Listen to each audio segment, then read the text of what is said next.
अब्सकॉन्डेड क्या होता है इस वीडियो में जानेंगे। अब्सकॉन्डेड का मतलब होता है फरार हो जाना। अगर कोई एम्प्लॉय कंपनी में अगर काम करता है, काम करते करते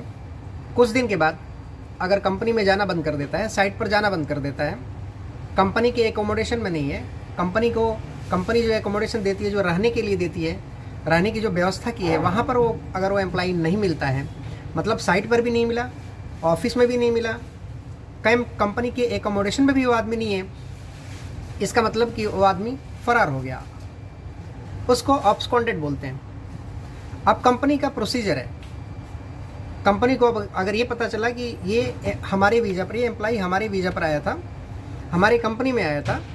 कुछ दिन काम किया, कुछ दिन काम करने के बाद, कुछ महीने काम करने के बाद, कुछ साल काम करने के बाद या 2 साल काम करने के बाद,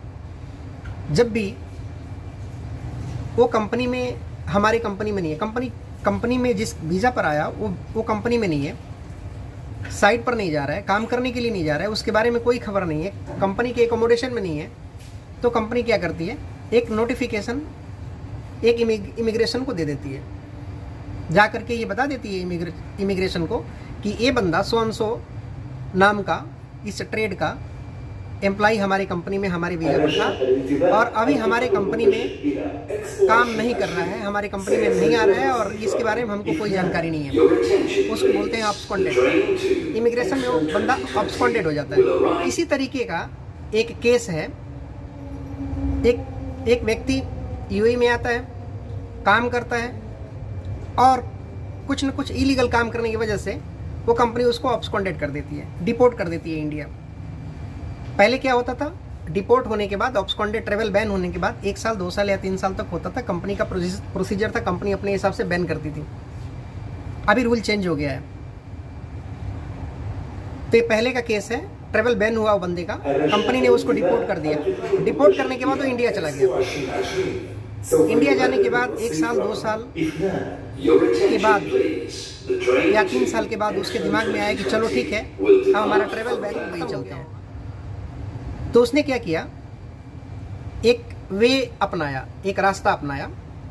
और रास्ता क्या था, उसने पासपोर्ट पर जो भी डिटेल्स था, उसका नाम था, उसको चेंज करवाया, प्लेस ऑफ बर्थ जो होता है उसको चेंज करवाया, या जो भी पासपोर्ट पर जो डिटेल्स होता है उसने चेंज करवा करके नया पासपोर्ट बनवा लिया। अब वो किस तरीके से पासपोर्ट बनाया, पासपोर्ट बनाने वाले ने किस तरीके से बनाया, वो तो वो जानता है और ऊपर वाले जानते हैं। हम एक सिंपल इन्फॉर्मेशन दे रहे हैं, ये घटना घटा है। पासपोर्ट पर सारा डिटेल्स चेंज करवाने के बाद नया पासपोर्ट बनवाता है बंदा और मुंबई से दुबई के लिए ट्रेवल करता है। कैसे भी करके इंडियन इमिग्रेशन से तो पास हो जाता है और जैसे वो बंदा दुबई पहुंचता है तो उसको ये मालूम नहीं है कि जब यहाँ से कोई व्यक्ति अगर डिपोर्ट होता है यूएई से इंडिया या यूएई से किसी दूसरे कंट्री में अगर डिपोर्ट होता है तो उसका प्रोसीजर होता है कि आपकी आंख स्कैन कराए जाते हैं और आपकी हथेली भी स्कैन कराए जाते हैं। आप पासपोर्ट पर पूरा डिटेल्स तो आप चेंज करा सकते हैं, नाम चेंज करा सकते हैं, डेट ऑफ बर्थ चेंज करा सकते हैं, प्लेस ऑफ बर्थ चेंज करा सकते हैं, लेकिन जो स्कैन किया हुआ है, ये पाम आपका हथेली, ये आपकी जो हथेली जो है स्कैन हुआ है और आपका जो आइज रेटिना स्कैन हुआ है, वो तो कंप्यूटर में ऑलरेडी डेटाबेस में है उनके। जैसे बंदा दुबई एयरपोर्ट पर पहुंचता है उसको जो है पकड़ा जाता है और पकड़ने के बाद अब यहाँ का जो रूल्स रेगुलेशन है, जो प्रोसीजर है, उससे गुजरना पड़ेगा और बाद में वापस बंदा जो है डिपोर्ट कर दिया जाता है अपने पेविलियन, अपने होम कंट्री, और लाइफ टाइम के लिए बैन कर दिया जाता है। तो एक सूचना था कि आप जब भी आप यूएई आएँ या यूएई में रहें, एक लीगल तरीके से काम करें, संवैधानिक तरीके से काम करें, इलीगल काम ना करें, हमेशा फाइल अपना ग्रीन रखें,